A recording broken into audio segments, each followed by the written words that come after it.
그러셨습니다. 시험 보시느라고. 문제가 어려웠나요? 저기 최고점이 28개. 박신영님 28개. 어, 어, 어. 그리고 뭐 그 밑으로 뭐 23개짜리가 많고. 자, 답 불러드릴게요. 자, 1번은 몇 번? 3번. 2번은 4번. 3번은 4번. 5번, 4번은 3번. 5번은 3번. 자, 6번은 몇 번입니까? 5번. 6번에 5번. 7번은 헷갈렸나요? 7번에 5번. 8번은 2번. 9번은 3번. 10번은 3번. 11번 3번. 자, 12번 5번. 13번 1번. 14번 3번. 15번 1번. 16번 2번. 17번 1번. 18번 3번. 19번 4번. 20번 1번. 21번 5번. 22번 2번. 23번에 4번. 24번에 3번. 25번에 4번. 26번에 5번. 27번에 1번. 28번 3번. 29번 5번. 30번 5번. 31번 4번. 32번 4번. 33번 1번. 34번 2번. 35번 2번. 36번 2번. 37번 2번. 38번 5번. 39번 1번. 40번 2번. 다 체킹하셨어요? 문제가 어렵지는 않았죠. 좀 긴가민가 하는 게 많아서 그렇지. 그렇죠? 근데 실제 시험은 이거보다 더 잘 나와요. 보편적으로 보면. 모의고사 때 보통 뭐 25, 6개 나오신 분들은 거기다 한 4개, 5개는 플러스 하면 돼요. 실제 시험에서. 평균적으로. 그 대신 공부 열심히 한다는 전제하에서 시험 볼 때까지. 자, 1번 가겠습니다. 상대방 없는 단독행위가 유죄포죠. 그렇죠? 유죄포고. 상대방이 없다는 이야기는 특정이 안 됐다는 이야기죠. 상대방이. 그러니까 대한민국 국민 전체라면 특정이 됐어요, 안 됐어요? 안 됐죠. 그래서 특정이 안 돼 있고 특정이 안 됐다 보니까 모든 의사표시는 상대방한테 도달이 돼야 효력이 발생하는데 특정이 안 됐다 보니까 도달이 필요 없는 거죠. 그 도달도 필요 없고 발신도 필요 없고 표백주를 취하는 거예요. 표의자 입에서 말이 떨어지는 순간 효력이 발생하는 거예요. 유죄포가. 근데 자, 유언, 유증 상대방 없죠. 그거는 대한민국 국민 전체를 대상으로 하는 거예요. 그래서 법원의 판사의 승인이 필요한 거예요. 그 다음에 재단법인 설립 행위. 그 다음에 포기는 좀 조심해야 돼요. 상대방이 있는 포기도 있고 상대방이 없는 포기도 있어요. 그래서 소유권이나 점유권 포기는 상대방이 없어요. 근데 제한물권 포기는 설정자가 있잖아요. 그러니까 전세권자가 저당권자가 자기 걸 포기한대요. 그럼 설정자가 소유자잖아요. 상대방이 있는 거고. 점유취득시에서 평공자로 20년 채웠어요. 점유자 을이. 그러면 소유자 갑한테 나 포기할래 하면 상대방이 있는 거잖아요. 그러니까 제한물권 포기나 점유취득시에서는 포기가 상대방이 있어요. 그래서 소유권, 점유권 포기는 상대방이 없는 거고. 그러면은 기억번호 유, 증, 유원은 상대방 없지요. 그 다음에 니은번호 공유 지분 포기. 공유자끼리. 그래서 X 토지가 있는데 갑을 공동 소유요. 2분의 1씩 가지고 있어요. 을이 자기 지분을 포기했어요. 그럼 갑이 상대방이 있잖아요. 그렇죠? 상대방이 있는 포기는 제한물권 포기, 지분 포기, 점유취득시효 포기. 상대방이 있는 거고. 최근 이걸 잘 물어보더라고요. 최근 시험에 계속. 그 다음에 디귿번 시효 이익, 취득시효 이익 포기, 점유취득시효 이익 포기. 상대방 있죠. 동의지분 포기 상대방 있고, 재단법인 설립행위 상대방 없죠. 장학재단. 누군가가 재산을 출연해가지고 그분 명의로 장학재단을 만들었어요. 근데 장학금 탈 사람은 정해졌어, 안 정해졌어요? 안 정해졌죠. 한참 나중에 생기는 거죠. 그래서 상대방이 없는 거예요. 그 다음 2번 가겠습니다. 2번은 이중매매죠. 갑은 자신의 소유 X 토지를 을에게 팔고 대금을 전부 받았어요. 잔금까지 받았어요. 그러면 당연히 매수인 을한테 이전 등기를 해줘야 되잖아요. 근데 등기를 안 해주고 있는 동안에 무슨 상황이 발생해서 다시 병한테 팔아본 거죠. 갑이 을한테 팔고 대금 다 받고 다시 병한테 팔아본 거죠. 근데 이래 보면 을이나 병은 둘 다 채권자잖아요. 갑이 채무자니까. 채권은 우선순위가 없어요. 평등주의예요. 그래서 병이 먼저 등기를 해버렸잖아요. 그러면 일단 유효. 어떨 때 무효? 적극가담 했을 때 무효잖아요. 근데 이 무효가 그냥 무효예요? 절대적 무효예요? 절대적 무효. 사회질서 위반 무효예요. 그러니까 불법은 급여가 되는 거고. 절대적 무효니까 제3자한테 넘어가더라도 그냥 계속 무효인 거예요. 상대적 무효가 아니기 때문에. 절대적 무효이기 때문에. 그래서 갑의 X 토지에 대해서 을하고 매매 계약을 체결하고 대금을 다 완납을 다 받았어요.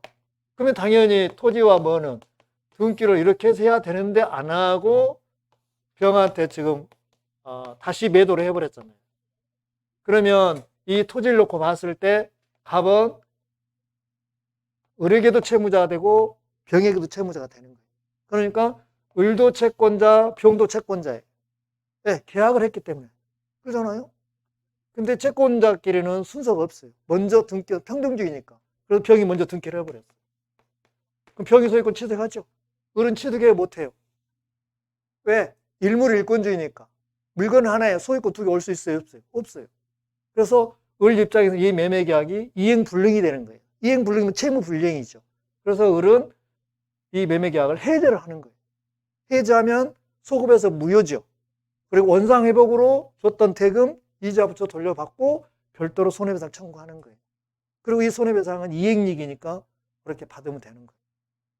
근데 그래서 이중매매는 원칙은 뭔데?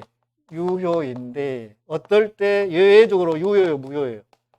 무효예요. 어떨 때? 적극 가담, 적극 권유, 해유할 때 무효예요. 그런데 지금 이미 갑이 배신했잖아요. 병이 적극 가담했어요. 적극 가담. 권유했어요. 해유했어요. 그럼 무효잖아요. 무효니까 갑하고 병하고는 사일수 위반이니까 서로 불법은 급여니까 반환 청구가 안 되는 거예요. 그러면 을이 들어갈 때 지금 최종적으로 이제 토지는 병한테 왔지만 적극가담 무효가 되면 을이 이제 을하고 병하고 관계 없으니까 을이 갑을 대위해서 말소하고 갖다 놓고 가져가면 되는 거예요. 근데 병이 지금 못 가져오잖아. 돈 줬는데. 이게 무효라고 하냐. 얼른 그 틈을 타서 병한테 다시 파는 거예요. 전매를 하는 거죠. 그리고 소유권 이전 등기를 하는 거죠. 이게 절대적 무효니까 여기도 무효죠. 애가 선의 및 무과실이라고 하더라도 취득한다, 못 한다? 못 한다. 그럼 최종적으로 을이 취득하는 거잖아요. 그럼 을은 대의에서 말소하고 갖다 놓고 가져가면 되는 거예요. 이게 이중매매예요. 근데 여기서 틀린 거 4번이 틀렸다고 그랬잖아요. 병이 갑의 이중매매에 적극가담이라는 말이 나왔잖아요. 적극가담한 사실이 인정되는 경우에는 사회질서에 반해서 이중매매, 사회질서 반해서 무효가 되는 거예요. 근데 을이 병을 상대로 직접이에요, 대의예요? 대의. 직접은 틀린다 이 말이죠. 그래서 대2로 고치면 맞아요. 그 다음에 3번은 불공정한 법률행위죠. 104조. 104조. 폭리행위, 불공정한 법률행위잖아요. 자, 여기는 객관적으로, 주관적으로 나눠보는 거죠. 세 번째, 확정 무효이면서 절대적 뭐예요? 무효죠. 그리고 이 무효가 그냥 무효 사일수 위반이에요. 사회질서 위반이에요. 몇 가지 질서 위반이에요. 근데 여기는 둘이 나눠야 돼요. 피해자하고 누구하고요? 피해자가 있고요. 또 누가 있어요? 피해자 반대는 누가 있어? 폭리자가 있어요. 그러니까 사회질서 위반이니까 불법 원인 급여인데 여기는 본문을 적용하는 것이 아니라 단서를 적용하는 거예요. 피해자는 반환 청구하고 못하고 단서에서는 746조 불법 원인 급여에서 단서에서 피해자는 반환 청구하고 못하고 반환 청구하고 못하고 하고 폭리자는 반환 청구하고 못하고 근데 불법 원인 급여 746조는 법문은 둘 다 반환 청구 안 되는 거예요. 그렇잖아요. 그럼 예를 들어서 여기에 적극 가담했어요. 그러면 103조 위반이죠. 이중매매 적극 가담 무효잖아요. 사일수 위반이잖아요. 그러면 갑도 반환 청구 안 되고 병도 반환 청구 안 되는 거예요. 둘이 위반했기 때문에. 근데 폭리에서는 한 사람은 폭리를 취했고 한 사람은 피해를 봤잖아요. 단서를 적용하니까 여기는 단서를 적용합니다. 그러니까 피해자는 반환 청구할 수 있어요. 폭리자는 반환 청구 안 돼요. 그러면 이제 객관적으로 그냥 불균형, 현저한 불균형. 현저한 불균형. 정리하셔야 돼요. 그리고 현저한 불균형은 추정돼야 안 돼요. 추정 안 돼요. 반드시 뭐 해야 돼요? 입증을 해야 돼요. 누가 입증해야 돼요? 누가 입증하는 거예요? 지금 폭리자는 그냥 묻혀가려고 할 거 아니에요. 누가 억울해야 해요? 누가 억울해? 피해자가 억울해하잖아요. 그러니까 무효로 돌리고 싶으잖아요. 그럼 누가 입증해야 돼요? 피해자. 입증은 피해자.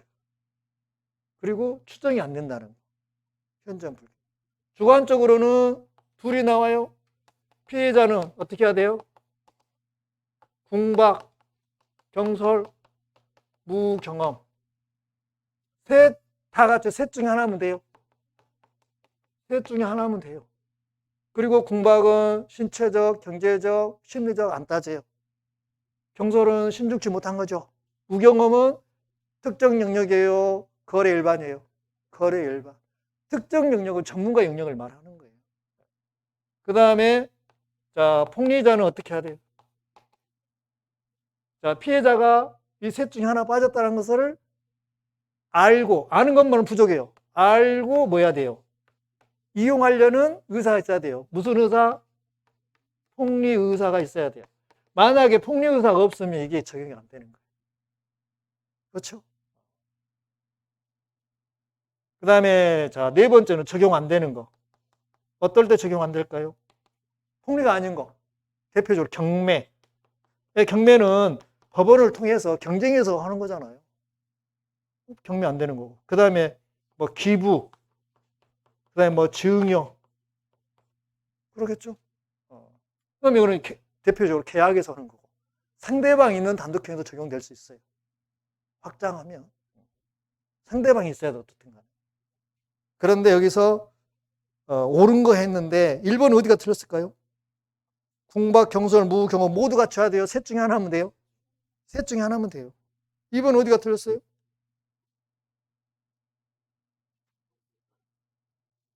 아니 사정을 알면서 악이잖아요. 근데 이용하려는 의사가 없어요. 폭리 의사가 없었다 이 말이에요. 그러면 안 되는 거예요. 자 3번 어디가 틀렸어요? 법률행위 성립 당시를 기준으로 하는 거예요. 아니면 이행기를 기준으로 하는 거예요. 성립 당시, 계약 체결 당시를 기준으로 하는 거예요. 그럴 수도 있잖아요. 처음에는 정상가격 거래했는데 그 지역이 혐오시설이 돌아가지고 가격이 폭락할 수도 있잖아요. 이런 경우는 적용하면 안 되잖아요.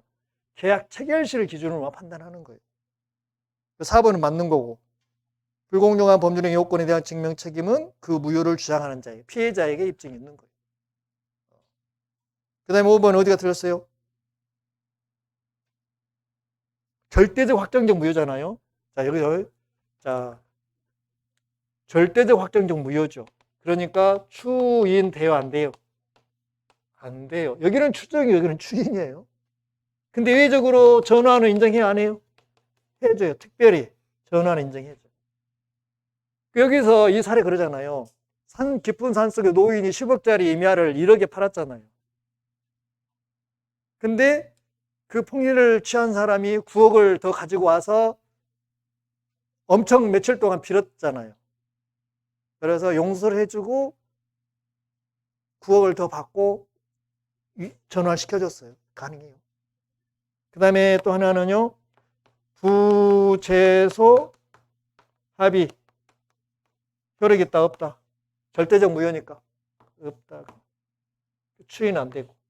전환은 유예로 된다는 거. 요거는 딱 머릿속에 넣고 있으셔야 돼요. 무조건 한 문제 나오니까요.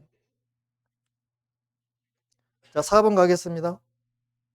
갑은 자신의 부동산에 관해서 을과 통정허위 매매. 통정허위 표시죠. 그리고 등기까지 해줬죠. 그럼 등기도 유효예요, 무효예요? 원인이 무효니까 등기도 무효지. 그 후 을은 이러한 사정을 모르니까 선이잖아요. 무효인데 을이 지금 병한테 팔아먹은 거예요. 그럼 병이 선이요. 그러면 병은 보호돼버리죠. 과실 유무는 따지지 않고 선이기만 하면 보호돼버리잖아요. 상대적 무효이기 때문에. 틀린 거 그랬어. 3번이 틀렸대. 병이 선이, 제3자는 선이 악이만 따지지 과실 유무는 따져 안 따져? 안 따져.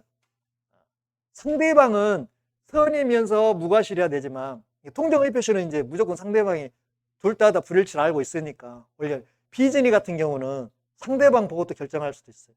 비진이에서 상대방이 상선무면 유효고 상할수 무효 그러잖아요. 그 다음에 자 5번 표현대리 나오네. 표현대리 무조건 한 문제 나오죠.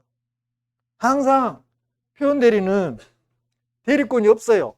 근데 대리권이 있는 것처럼 누가 원인을 제공했어? 본인이. 그러니까 본인이 책임을 지는 거예요. 표현대리는 대리권이 없으니까 무권대리예요. 무권대리는 원칙은 본인은 책임 안 지잖아요. 근데 예외적으로 본인이 대리권이 있는 것처럼 원인을 제공했기 때문에 본인 책임을 지는 거예요. 그러면 125조 대리권 수여 표시. 대리권 주겠다고 표시를 했어. 상대방한테. 대리권은 아직 안 줬어. 근데 얘가 대리인을 해버렸어. 그 다음에 129조. 자, 얘가 대리인이 불성실해. 그래서 잘랐어. 근데 얘가 대리인을 해버린 거예요. 그러면 이 범위 내에서 하면 여기를 적용받는 건데 이 범위가 이렇게 벗어나 버렸어. 넘쳐버렸어. 그럼 몇 조? 126조. 이게 무슨 대리? 월권 대리. 이렇게 되는 거고요.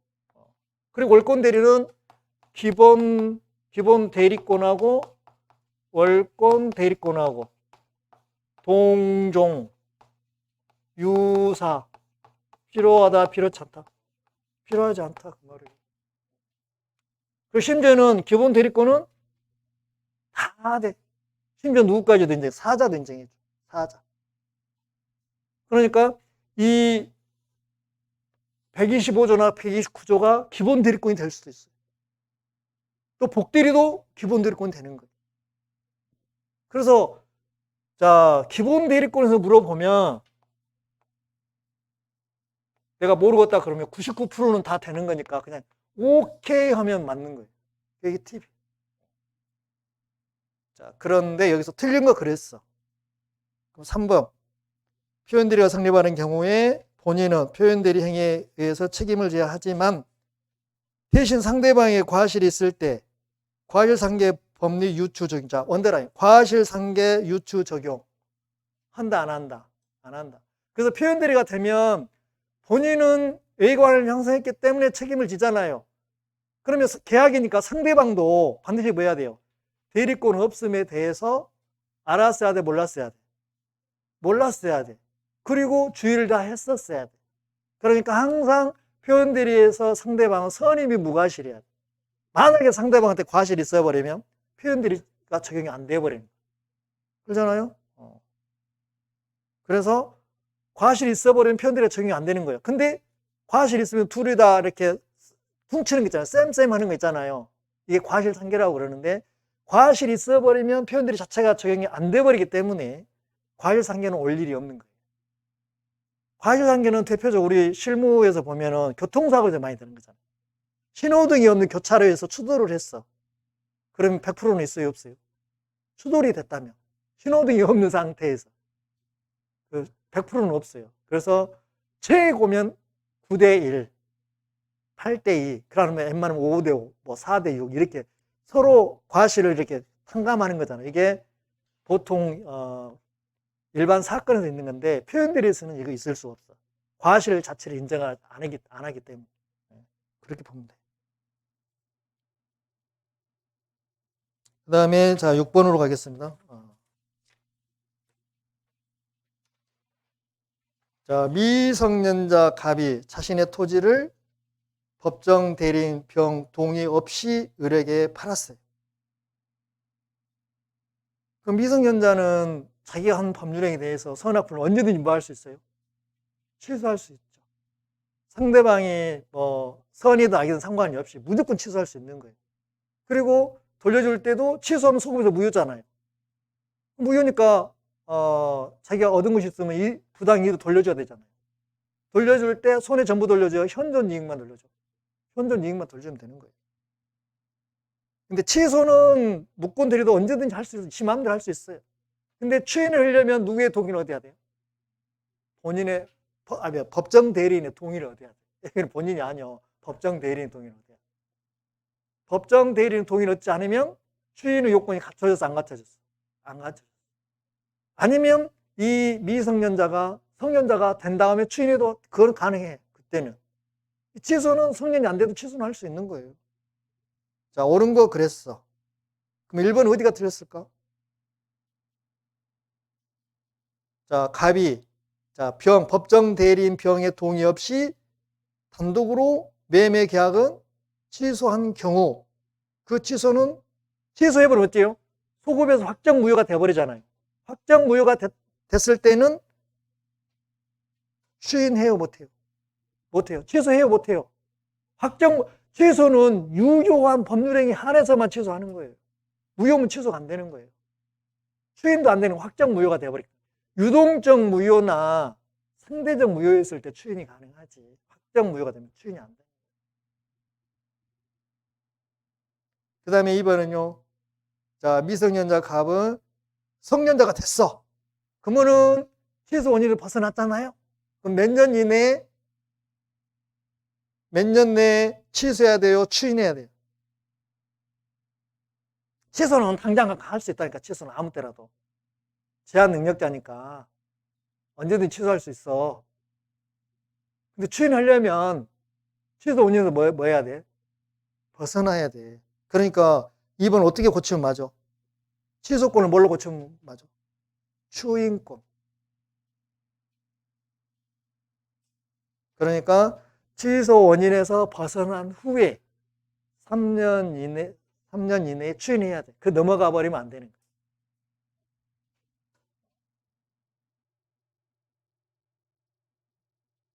그 다음에 4번은 어디가 틀렸을까요? 돌려줄 때 다 돌려줘요? 현존 이익만 돌려줘요? 이자 줘요? 안 줘요? 안 주죠. 현존 이익만 돌려주면 되는 거예요. 이자 안. 손해 전부가 손해에다가 이자에다가 이익에다 다 붙여주는데 현존 이익은 있는 그대로만 돌려주면 되는 거예요. 그 다음에 4번은 갑은 미성년자 갑은 미성년자인 상태에서도 법정 대리인 동의 없이 단독으로 추인할 수 있어요? 없어요? 없어요. 추인하려면 법정 대리인 뭘 얻어야 돼요? 동의를 얻어서 하든지 아니면 자 제한 능력자 지위 벗어나서 그러니까 성년자가 된 다음에 하든지 법정 대리인 동의를 받든지. 여기는 동의 없이나 추인 안 되는 거죠. 그 다음 5번 자 법정 대리인 병이 이 매매 계약이 취소할 수 있는 행위라는 사실을 알지 못하고 추인한 경우 자, 법정 대리인은 성년자 능력자잖아요. 알든 모르든 상관없이 뭐 할 수 있어요? 추인할 수 있어요. 그러잖아요. 능력자니까, 법정 대리인은. 그래서 5번이 맞아요. 그리고 추인은 명시적으로 하는 임의 추인이 있고, 6개 다른 행위를 해버리면 추인한 걸로 되는 게 묵시적 추인이 법정 추인이잖아요. 그러니까 법정 대리인 성년자이니까, 능력자이니까 명시적으로 할 수도 있고 묵시적으로 할 수도 있어요. 그러니까 5번은 맞는 거예요. 그래서 그 추인은 유효하다. 5번이 답이에요. 자, 7번은 조건에 관한 설명을 틀린 거 그랬네요. 자, 5번이 틀렸다고. 왜 틀렸을까요? 조건 성취로 인해서 불이익을 받을 당사자가 신의 성실에 반해서 조건 성취를 방해한 때에는 상대방의 조건이 성취된 것으로 봅니까? 성취된 것으로 주장할 수 있습니까? 조문에 그대로 나왔어요. 조문에 주장할 수도 있다. 보는 것이 아니요. 그러니까 남편께서 그런 거야. 공인중개사 시험이 어렵대. 공부를 안 하려고 했어. 남편이 계속 하라고 종용을 하는 거야. 그러면서 당근을 준 거야. 합격하면 현금 1억 주겠대. 근데 공부를 열심히 해가지고 모의고사만 보면 평균이 90점이 나와버려요. 그럼 어째? 보나마나 합격에 떨어져. 합격하잖아요. 그 시험 보는 날 시험장에 데려된다 해가지고 차를 갑자기 시외로 빼버린 거예요. 그럼 시험 보게 못 보게. 그럼 합격한 걸로 봐야 돼? 떨어진 걸로 봐야 돼? 방해했으니까 합격한 걸로 봐야지. 근데 합격한 걸로 본다 그러면 틀린다니까. 합격한 것으로 주장할 수 있다 이래야 된다니까. 틀잖아요. 그래서 5번이 틀렸어요. 자, 1번은 조건, 기한, 원칙적으로 소급표가 있어요? 없어요? 없어요. 근데 조건은 특약으로 소급표 붙일 수 있죠? 맞습니까? 특약을 한 때에는 그 의사에 의한다. 자, 조건, 기한은 다 장래에 이루어지는 것이니까 소급표가 없는 게 원칙이에요. 근데 기한은 절대적으로 소급표가 못 붙이는 거고, 이게 닫혀야 되는 거니까. 조건은 특약으로 할 수 있어요. 그런 특약으로 소급표가 할 수 있어요. 1번 맞는 거예요. 자, 2번은요, 조건이 선량한 풍속, 기타 사일세니까 사일세 반하는 거예요. 그러면 다 무효죠. 그 다음에 3번은요, 자, 조건이 법률행위 당시 이미 성취할 수 없는 것. 이미 성취할 수 없는 건 뭐예요? 가능해요? 불가능해요? 불가능이죠. 그러면 플러스 마이너스. 마이너스. 그럼 해제 조건 플러스 마이너스. 마이너스. 그럼 마이너스 곱하기 마이너스 뭐가 나와? 플러스 나오잖아요. 그러면 조건이 없거나 유효로 보면 되는 거잖아요. 이게 조건 없는 법률행위로 하고, 자, 정지 조건이면 플러스죠. 그럼 플러스 마이너스 곱하면 마이너스 나오죠. 그러면 뭐로 한다? 마이너스 나오면 조건이 있거나 무효로 하고, 플러스 곱해서 플러스가 나오면 조건이 없거나 유효로 하고, 둘 중에 하나 오면 되는 거예요. 유효가 오든지 조건이 없는 경우 하든지, 무효가 오든지 조건이 있는 경우 하든지.